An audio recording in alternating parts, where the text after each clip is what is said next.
পারভেজ হোসেন ইমনকে একের পর এক রিভার্স সুইপ মারতে দেখে এক ব্যাটার বলে উঠলেন, ও দেখি একের পর এক রিভার্স সুইপই খেলছে।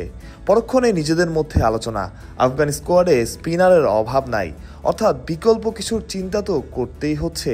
প্ল্যান এ কাজ না করলে প্ল্যান বি। আফগান স্পিনারদের খেলার জন্য বাংলাদেশি ব্যাটারদের বিশেষ পরিকল্পনা। ক্রিকেটারদের একের পর এক শট খেলতেই দেখা গেল, হোক সে জাকের আলী অনেক কিংবা পারভেজ হোসেন ইমন বা নুরুল হাসান সোহান, রান করতেই হবে। টি-20 ওই রানেরই খেলা, বুঝতে বাকি নেই বাংলাদেশ দলের। প্রথম ম্যাচে তুলনামূলক স্লো ব্যাটিং, এর আক্ষেপ এখন হচ্ছে হংকংয়ের বিপক্ষে তো সুযোগ ছিল রান রেটটা বাড়িয়ে নেওয়ার। সেই সুযোগ বাংলাদেশ দল কাজে লাগাতে পারেনি, তাই এখন সেই পুরনো কাজটাই করতে হচ্ছে। ক্যালকুলেটর খুলে বসতে হচ্ছে স্মার্টফোনে।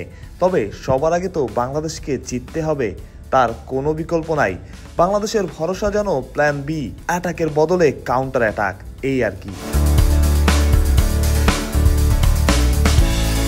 অনুশীলন সেশনে বেশ পজিটিভই মনে হয়েছে বাংলাদেশ দলকে। মনে এখনও আত্মবিশ্বাস।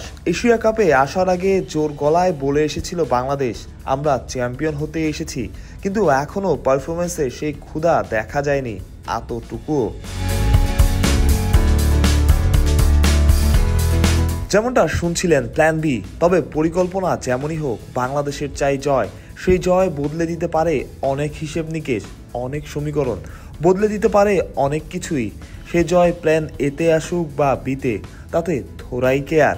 বাংলাদেশ দলের এখন আর হারানোর কিছু নাই, তবে পাওয়ার আছে অনেক কিছু। দ্বিতীয় রাউন্ড অর্থাৎ সুপার 4-এ উঠতে পারলেই 3 ম্যাচ পাবে বাংলাদেশ।